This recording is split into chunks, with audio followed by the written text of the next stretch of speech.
buenas amigos de Agenda Económica. Gracias por estar una vez más en su programa. Hoy domingo a las 10 de la mañana, ustedes ahí sentaditos van a tener un programa muy, pero muy interesante. Porque vamos a compartir, Luis Manuel Piantini y yo, con un economista de larga data. Es un profesor para nosotros de economía. No le voy a decir el nombre porque yo le voy a dar ese privilegio a Luis Manuel Piantini. Bueno, buenos días. Muy buenos días, Ezequiel. Muy buenos días, Hugo.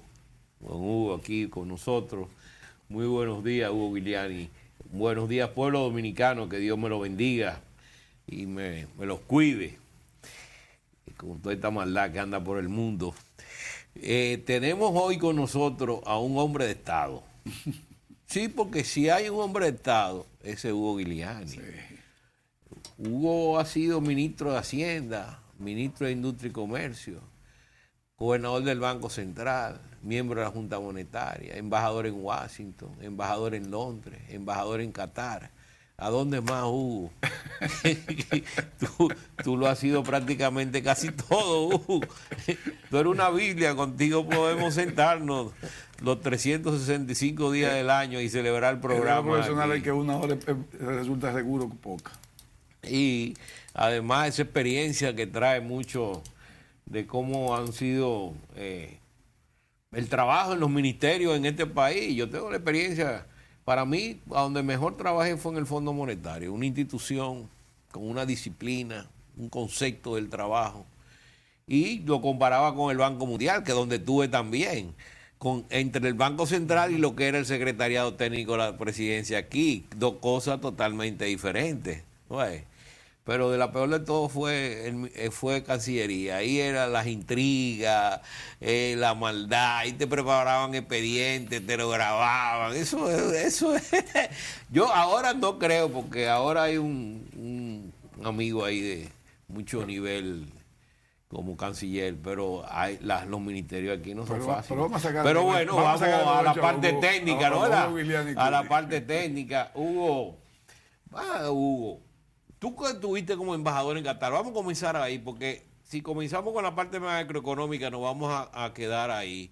Y con este problema de que hay ahora en la parte energética, yo recuerdo que República Dominicana hizo esfuerzo en un momento para traer inversión de Qatar al país y instalar una gasificadora, ¿no? En el norte me parece que habían hablado de Montecristi, y para traer el gas de Qatar y con inversión de Qatar, pero eso como que se quedó así en el aire. Tú no puedes decir si allá tú como embajador tuviste algún tipo de conversación con relación a eso, si hubo interés de parte de ellos en venir. Claro que sí. Para los televidentes, en el fondo es esas cosas bonitas que dijeron de mí, es que yo estoy con dos amigos. Cuando tú detallabas todos esos cargos, yo creo que mi mayor experiencia fue estar cerca de 4 presidentes constitucionales dominicanos. Eso obviamente me dio a mí una gran experiencia y por tanto aprender mucho de ellos, de esas 4 personas. Y de otros que a través de... ¿Cuáles son, don Hugo, para los amigos televidentes? El primero fue el doctor Joaquín Balaguer. Sí, doctor Joaquín Balaguer. Cercano. El segundo fue el doctor Salvador Jorge Blanco. Y yo diría que también muy cercano fue Hipólito Mejía. Me voy a detener ahí porque hay otros, pero no fui tan cercano. Con estos que he mencionado, sí pude estar presente en muchas de las cosas importantes de este país. A lo que tú te refieres, sí, es cierto. La intención en aquel entonces fue, primero, abrir las relaciones diplomáticas con el Medio Oriente. Ese fue el objetivo principal, y por eso se seleccionó un país pequeño y pujante económicamente, que es Qatar, quien estaba en ese momento adquiriendo una preponderancia muy especial en esa región. La idea fue tratar de establecer aquí un centro donde tuviéramos los grandes tanques para los grandes barcos, entonces venir de Qatar, descargar ahí, eso es ya, estamos hablando de gas líquido natural, es lo que llaman en inglés LNG. Y desde aquí entonces transportar fundamentalmente al este-norte de Estados Unidos, porque en Estados Unidos en ese entonces había prohibiciones para instalar este tipo de tanques de gas. Nosotros pensamos que eso se podía hacer. Es lógico que en el transbordo, cuando tú pasas ese gas a los grandes tanques, volverlo después a barcos más pequeños, hay una pequeña pérdida de carácter técnica, pero era factible. Lo que pasó fue que en ese entonces, en lugar de hacer esto, Qatar adquirió una terminal de gas en los Estados Unidos, en lo que se llama el Golden Pass, en Texas. Y pensaron construir ahí una gran terminal que entonces pasaría por los oleoductos directamente a los consumidores norteamericanos. Pero eso también fracasó para Qatar, porque ahí vino el descubrimiento de los norteamericanos de su propio gas a través del esquito. Okay, entonces el proyecto no pudo, como fue concebido, no pudo ir adelante. Podrían haber otras cosas, pero fundamentalmente esa fue la razón de que... de un problema de mercado, entonces, fue un problema... Bueno, lo que pasó es que... yo recuerdo que en Bahamas también se instaló una gasificadora. Y no caminó, por eso mismo, porque entonces ya no era factible en Norteamérica, Estados Unidos, iba a tener prácticamente ese mercado de todas estas... ¿Y eso de Bahamas fue de Qatar también, la inversión? No fue de Qatar, fue una inversión extranjera, pero no Qatar. Por eso nosotros pensábamos que podíamos captar a los qataris, que en el fondo es el segundo exportador del mundo más grande en gas licuado. Obviamente en gas natural a través de los oleoductos que van desde Rusia hasta Alemania y Europa, son los rusos.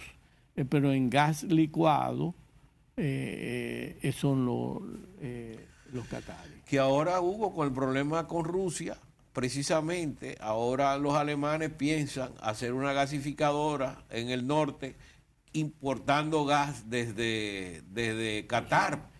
Nunca me expliqué el por qué los alemanes decidieron mantenerse tan dependientes del gas ruso, porque hubieron otros países que hicieron esas instalaciones, caso Gran Bretaña, caso España, caso Italia, que precisamente era con gas proveniente de Qatar. Pero los alemanes nunca lo hicieron y ahora las circunstancias lo han llevado a reconocer esa verdad. Ese error. Don Hugo, entonces, manteniéndonos el asunto de su función, si se quiere, diplomática, que fue tan fructífera como la carrera económica, imagino que aplicó también todo su conocimiento de economía dentro de esa carrera diplomática. Y aprovechando la situación Ucrania-Rusia que menciona igual Luis Manuel, ¿cuál es la función que a veces sucede con los embajadores en situaciones de crisis, aunque no necesariamente tenga que ver el país que representan en la crisis misma?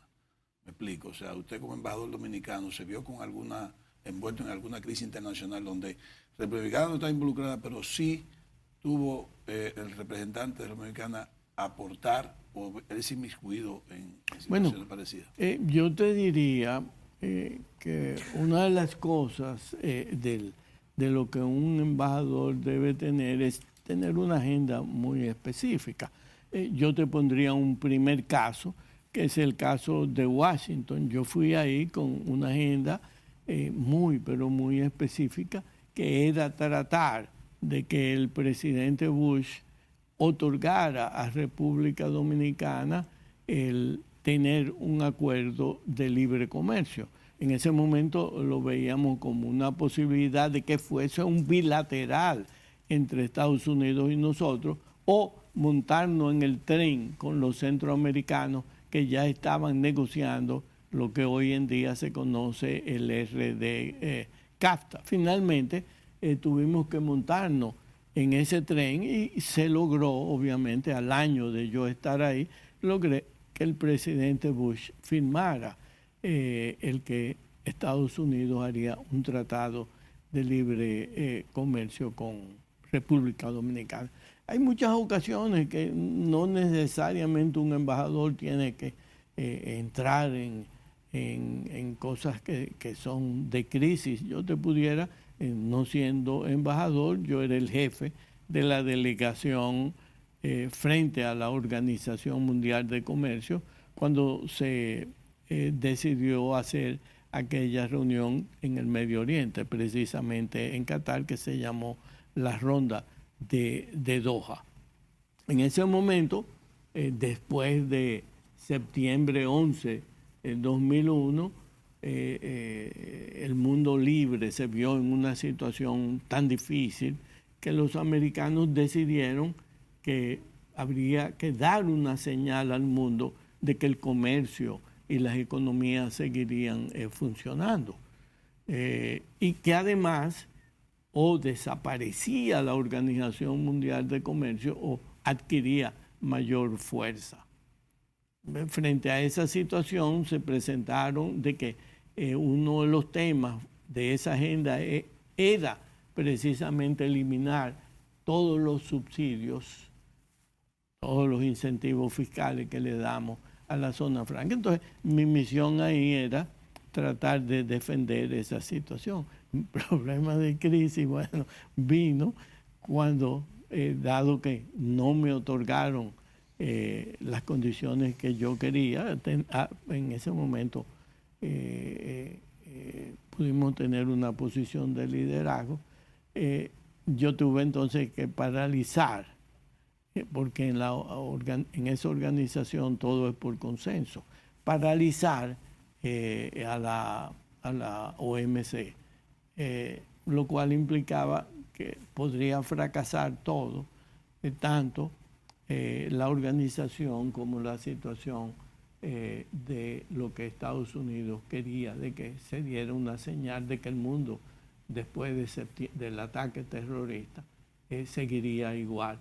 Entonces lo tuve que hacer y lógico eso provocó que los americanos tuvieran entonces que negociar conmigo y no darme todo lo que yo ambicionaba para el país. Pero, ¿te acuerdas? Pero se logró extender los subsidios al sector zona franca. Sí, se logró extenderlo. Y después entonces con otros instrumentos donde tú estabas, pudimos extender eso lo suficiente para que nuestras zonas francas mantuvieran su existencia. Pero era que en esa reunión también se iba a eliminar el sistema de cuotas textileras gradualmente, y así se programó en el periodo que ellos querían también que nosotros desmontáramos todos los incentivos. Se programó y las cuotas textiles desaparecieron a finales del 2004. Y hay que hacer mucho lobby para que un embajador consiga cosas como esa con un presidente. No, en esa organización, eso es lo malo, los países pequeños y débiles son muy dependientes de lo que quieran los grandes y las naciones poderosas. Entonces se van alineando y la influencia sobre todos cae en una forma que es penoso. Esa noche o esa madrugada yo tuve que hacer eso. No había consultado con el presidente de la República, entonces tuve que hacer una llamada en horas de la madrugada y lo que él me dijo es: estoy contento con lo que conseguiste, pero flexibilízate, que dentro de pocas horas ya tú sabes para dónde vienen las presiones y lo que va a venir aquí si tú haces fracasar la reunión. Y con lo que ya conseguiste para mí es suficiente, pero yo aguanté. No le dije a nadie ya la decisión del presidente y me quedaba un margen de 1 hora y pico. Y en esa hora y pico los americanos y los europeos, al ver que yo no cedía, me dieron un poquito más y por eso logramos extender hasta el 2011 o 2012, por ahí, logramos extender el periodo. Entonces, a partir de ese momento yo acepté y cumplí las instrucciones del presidente de la República de que aceptábamos el consenso y ahí todo terminó y todo el mundo feliz. Pero eso son crisis que cada cual uno debe manejarla como puede. No sé si he contestado. Sí, claro. Vamos a hacer una pausa, pero antes le hago una pregunta corta. ¿Cuál fue la representación que más le dio satisfacción?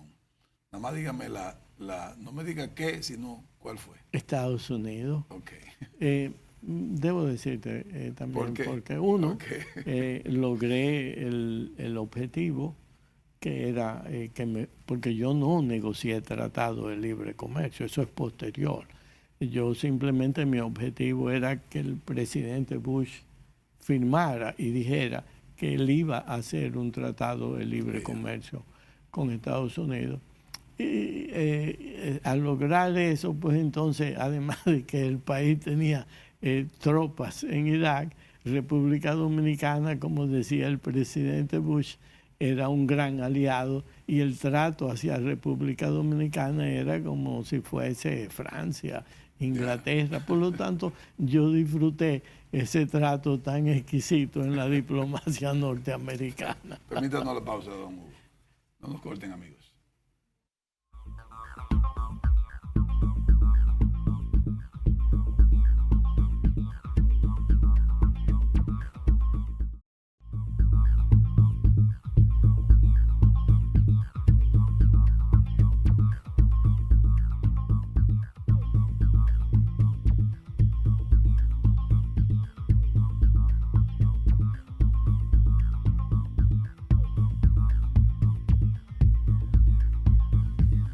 Seguimos conversando con don Hugo Guiliani Curi, economista, ex gobernador del Banco Central, ex embajador de Washington, Londres, Qatar, ex secretario de diferentes ministerios ahora o antes de la secretaría. O sea que va a ser muy rica la conversación. Y tenemos, aunque es un economista, vamos a tratar de aprovecharlo más en su carrera diplomática. Y así tenemos la excusa de traerlo de nuevo. Tú hablaste, Hugo, en la primera parte de la experiencia de Doha. Doha fue el lanzamiento de un acuerdo de desarrollo, porque así fue que se dijo, la ronda Doha para el desarrollo. Porque supone que los países desarrollados ahí también, en esa negociación de esa ronda, iban a eliminar los subsidios que tenían al sector agrícola. Y por eso los países pequeños se quedaron sin beneficiarse de ningún subsidio, esperando que los grandes eliminaran sus subsidios, lo que no ha sucedido, ¿no? Que es el problema que tenemos ahora con términos de la seguridad alimentaria y de la desventaja que tenemos, de que aquellos están subsidiando y nosotros no tenemos forma. En ese aspecto de esa experiencia tuya en eso, Hugo, de esa negociación que se dio en la parte agrícola y que desgraciadamente sucumbió, pero ahora mismo no hay acuerdo prácticamente, porque la OMC está inoperante prácticamente también. Pero aquí se conoció mucho Doha a partir del año 2001. Sí, 2001. Sí, y después, bueno, esa es la pregunta tuya, y después lo que Ezequiel quiere conocer es que en ese encuentro pasaron por donde estaba sentada la delegación dominicana todos los ministros más importantes del mundo, y entonces lo que me solicitaban era cambiar mi posición, y yo les decía precisamente, ustedes no han eliminado los subsidios agrícolas. Y entonces me están obligando a los países pequeños a que eliminemos lo que es el fundamento de nuestras exportaciones y el mayor generador de empleo. Entonces, pues veían que no cambiaba de posición hasta que los americanos tuvieron entonces que influir y ceder a lo que les solicitaba. Pero lo que fíjate, Hugo, 20 años después todavía mantienen los subsidios y lo han aumentado también. Lo han aumentado. Entonces, en el fondo, lo que tú dices es, a partir de ahí, y eso sucedió después,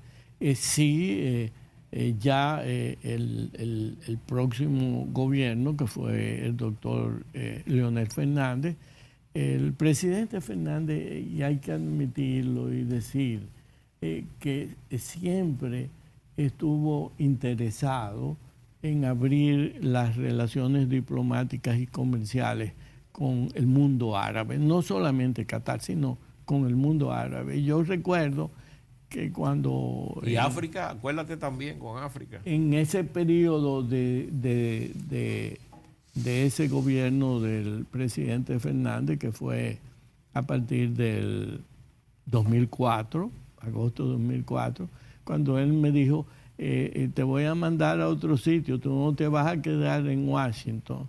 Yo le dije, sí, yo lo entiendo, pero ¿dónde es que me van a mandar? Entonces dice, a abrir las relaciones en el mundo árabe. Y yo le dije, pero usted me está mandando al exilio. De Washington al Oriente Medio. Entonces, sí, él dijo, no, es que yo tengo un gran interés en abrir esa parte del mundo, y en verdad así era. Él me visitó en Qatar como 3 o 4 veces, y también visitó otros países de ese mundo que estábamos abriendo. Específicamente él estuvo también en el Líbano varias veces y en casi toda esa área, por lo cual el apoyo presidencial en ese entonces con sus visitas ayuda mucho. Entonces cambió la percepción del exilio, Acuérdate que en Libia estuvieron también en una reunión que hubo de la comunidad africana que se dio también en Libia. Prácticamente en todos los sitios, pero Palestina. Hubo intervención del doctor Leonel Fernández en el 2011 en la que incluso Luis Manuel estuvo muy directo ahí también. Esa participación creó un ambiente muy favorable hacia la República Dominicana a partir de ella. Bueno, una visita de un presidente da una nota muy especial, es decir, le abre puerta al embajador cuando un presidente, y él hizo eso, estuvo siempre claro, nos dio un apoyo enorme, conjuntamente con el canciller, que era Carlos Morales Troncoso, y que también tenía interés en que nosotros pudiésemos abrir embajadas en el Oriente Medio. Así se hizo, se abrieron, por ejemplo, en el primer momento, se fortaleció la embajada, ese fue uno de los puntos, fortalecer la embajada en Cairo, Egipto. Se abrió después una embajada en los Emiratos Árabes Unidos. En Bahrein fueron. Se hicieron entonces también lo que llamamos apertura concurrente en otros países, como por ejemplo en Palestina, en el Líbano, etcétera, y se fue un poquito más hacia Asia. abriendo una embajada en India. Es decir, el país comenzó por primera vez a globalizarse. tener una presencia en toda la región esta del Medio Oriente y hacia este.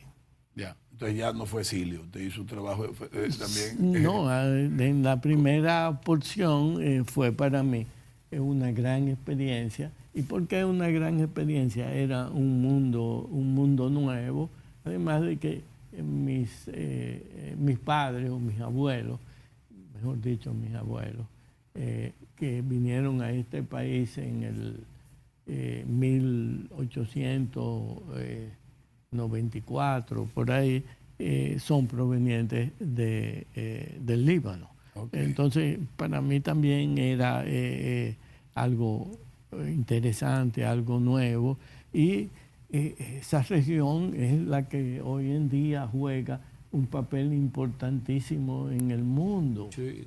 Fíjense que la OPEP el otro día dijo, soy yo el que decide si hay aumento de petróleo y cómo van los precios, si van para abajo, para arriba, no es nadie más. Entonces, ellos tienen un gran poder y siempre es interesante pues estar, en el caso de Qatar, de ser o constituirse siendo una nación pequeña con un recurso que era el gas, agregarle valor a ese recurso y ser hoy en día el país de mayor ingreso per cápita, el país más rico del mundo. ¿Cómo?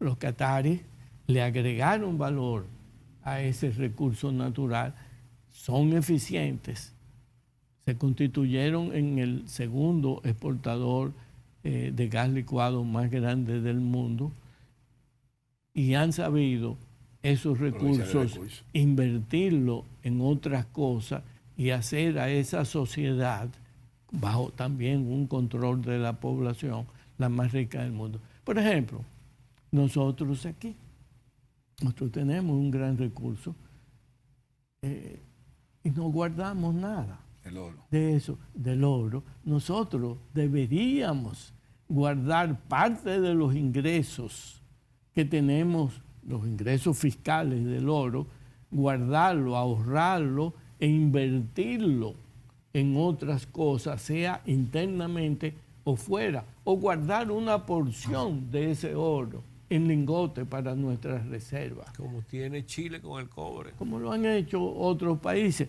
y que en situaciones como esta, que es una coyuntura muy especial, nadie sabe lo que va a pasar con otras monedas y es bueno siempre para los bancos centrales tener sus reservas diversificadas, no también solamente en la riqueza de ferroníquel.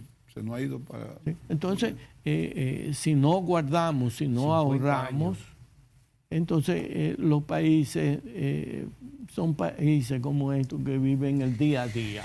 Ese es un buen ejemplo que dio Ezequiel. El ferroníquel tiene 50 años de estar siendo explotado. Y Bonao, Nada, ese es el problema. Un pueblito más. Ese es el problema, que los gobiernos cogen los recursos y no se aprovechan la comunidad. Permíteme todavía sacarle un poquito más de conocimiento.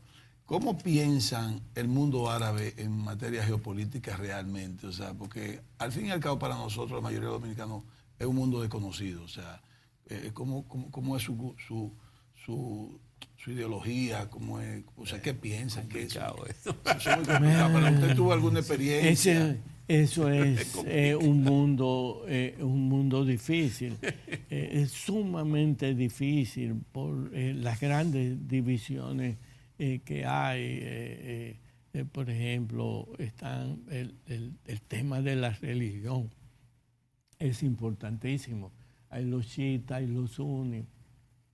Hay cantidad de religiones, fundamentalmente musulmanas, que inciden en la vida diaria y en la política. Hay los que están, vamos a decir, muy ligados a la parte occidental, Estados Unidos y Europa, que son los países ricos, Arabia Saudita, como hemos mencionado, Qatar, los Emiratos, pero aún así ellos no son tan dependientes de Estados Unidos, sino que tienen siempre un objetivo puesto en Europa. Ellos, sus recursos están invertidos fundamentalmente en las grandes empresas europeas, la Volkswagen, la que hace los aviones, los Airbus, etcétera, etcétera. O sea que ellos han diversificado esa riqueza y mantienen, obviamente, con esas naciones, Inglaterra, unas relaciones muy buenas. Y la otra parte, ¿no verdad? Cuando tú te trasladas un poquito el caso de Irán, que están más bien alineados para otro lado, pero sin embargo, en caso mío, que tuve la oportunidad de ir unas cuantas veces a Irán, yo noté que Irán era una gran nación y que lamentablemente Occidente no ha logrado atraerla. Y eso a ese pueblo le ha hecho mucho daño. Digo, hasta que murió el Shah de Irán, o sea, después de ahí fue que se bueno, lo que pasa es que antes hubo un primer ministro iraní que en aquel entonces lo que quería era lograr que la riqueza petrolera se dividiera 50-50. En aquel entonces eso era... Sí, eso Mohamed Reza Pahlavi. No, ese era el Shah. Ese era el Shah. A partir de ahí dicen que eso fue un punto que rompió la posibilidad de que Irán pudiese integrarse a un proceso democrático.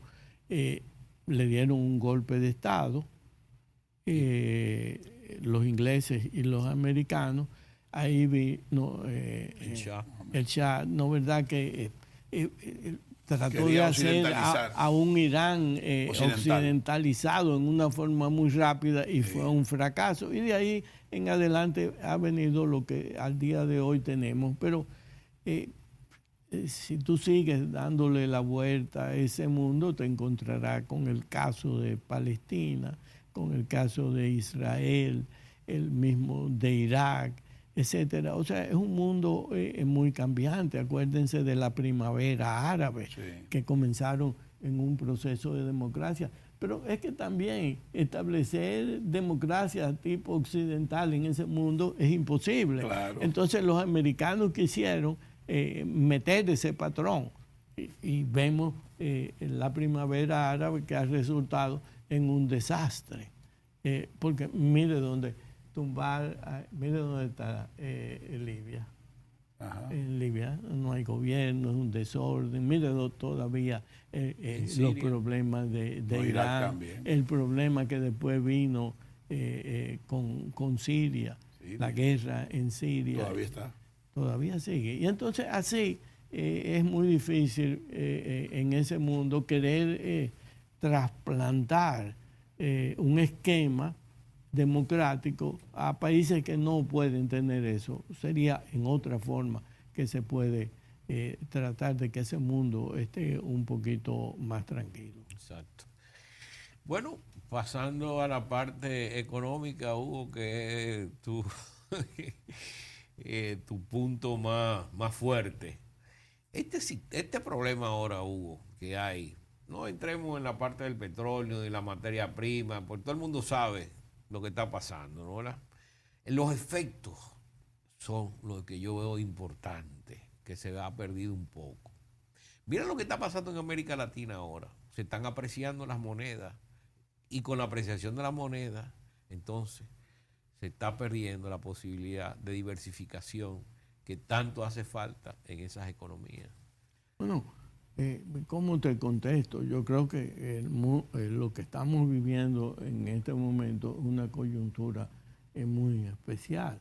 Y dentro de esa coyuntura, yo creo que los países, nuestros países más pequeños y débiles como nosotros, debemos tomar medidas muy especiales de ahorro de poder tener una seguridad alimentaria, de poder los escasos recursos que tenemos no gastarlos en cosas superfluas, como por ejemplo, yo he visto un camino de bicicletas en Barahona. Lo primero es que en Barahona no hay bicicleta.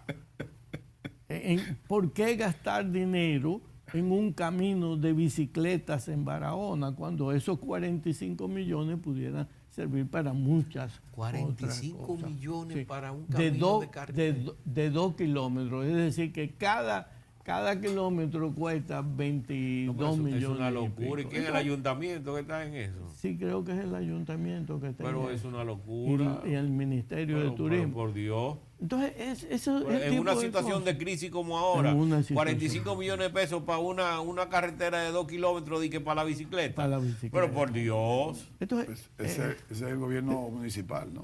Bueno, pero bueno, sea el gobierno municipal o lo que sea. pero son son recursos públicos. es el erario público.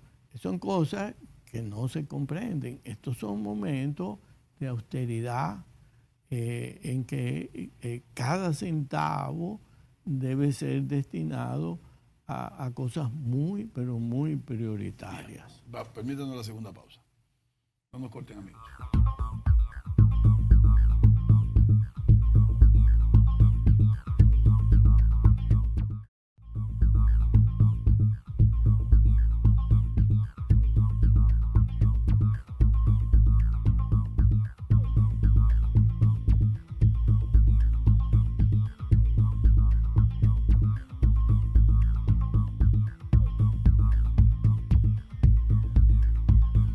Continuamos el interesantísimo conversatorio con don Hugo Iliani Curi. Sí, Hugo, cada vez que a mí me ponen a República Dominicana dentro del paquete de América Latina, yo me incomodo. Porque es una economía que ha demostrado que es totalmente diferente a las otras. Tú le llamas morir vivir. Yo le digo economía morir vivir. Sí, tú has hablado de algo muy importante. Esto es una economía que está preparada ahora mismo de las mejores en América Latina para enfrentar la actual crisis. Tiene buen nivel de reserva, está creciendo, hay inversiones, la diversificación de sus exportaciones siguen creciendo. Tranquilidad. El turismo ya vuelve a recuperarse poco a poco, pese a todo el floreteo, pero se está recuperando, ¿no? Tranquilidad política La y remesa social. no fue de gran ayuda. O sea que tenemos una serie de flujos de ingresos que ha ayudado al país. Ahora, tú tienes un elemento que es sumamente importante. Nosotros no sabemos hasta cuándo va a llegar esta crisis. Y hay un elemento de incertidumbre todos los días que tú no sabes lo que va a pasar. Entonces, esa parte que tú hablaste de la austeridad es algo que hay que tomarlo en consideración. Claro que hay que tomarlo en consideración, porque ¿cuáles han sido los dos grandes activos de la República Dominicana en las últimas décadas? Uno, la estabilidad macroeconómica. Tenemos una estabilidad. Que por cierto, Hugo, antes que tú continúes, qué bueno que tú hablaste de eso, porque hay que decir aquí que el que inició la liberalización económica de esta economía para que creciera a los niveles que está creciendo fue en el periodo de la gobernación de Hugo Iliani en el año 1987. Se comenzó a liberar la tasa de interés, la tasa de cambio. Se estabilizó la moneda y el proceso de crecimiento pudo ser reanudado. Y esa estabilidad, ese manejo ha continuado. Uno de nuestros amigos y compañero de tarea en ese entonces es el que hoy todavía dirige al Banco Central. Se le debe también mucho a él el que ese proceso se haya mantenido. Es decir, cuando hablamos de estabilidad macroeconómica, a veces pensamos que es fácil, y ustedes que son mis colegas lo saben. Tenemos estabilidad en nuestra moneda, tenemos cuentas fiscales que más o menos están ahí, no hay esa presión, podemos pagar nuestra deuda externa y tenemos reservas monetarias. son elementos fundamentales para mantener la estabilidad y también en el caso de nosotros todos que hemos participado en banca central, tener un objetivo de inflación baja que se va acomodando a las situaciones. Obviamente esta inflación es fundamentalmente una inflación importada. Ahora bien, donde uno como economista y yo particularmente después de 60 años en estas cosas, me siento a veces triste cuando sigo viendo los niveles de pobreza que tenemos en República Dominicana y mucho más las grandes desigualdades que todavía existen. Entonces eso me pone a mí triste porque desigualdad y pobreza más unido a cierto desorden en las áreas urbanas. Uno ve estas áreas urbanas que crecen y crecen. Como los espaguetis Milano. Sin ningún control, cada cual en medio de una calle, en un barrio por ahí monta una casa o se coge, que es uno de los graves problemas, la seguridad. La seguridad ciudadana todavía en nuestro caso es débil y la seguridad privada. Aquí no se respeta la propiedad privada. No se respeta y tú ves continuas invasiones de tierras privadas todos los días y nadie hace nada con un sistema judicial sumamente débil. Y por ejemplo, el presidente de la República ha dicho, lo ha expresado, que la propiedad privada será respetada, pero aparentemente eso ha caído en nadie hace nada. Es que una cosa es el deseo de él y otra cosa es el sistema de justicia. Y el sistema judicial, jueces, falta de conocimiento, muchos de los jueces, y además se tardan en dictar sentencias. Cuando vienen a dictar sentencias, todas esas tierras están totalmente ocupadas y los dueños legítimos ya la han perdido. Es un sistema judicial que no funciona. No funciona. Cuando también uno no solamente ve ese aspecto en la parte privada, sino en la parte de salud.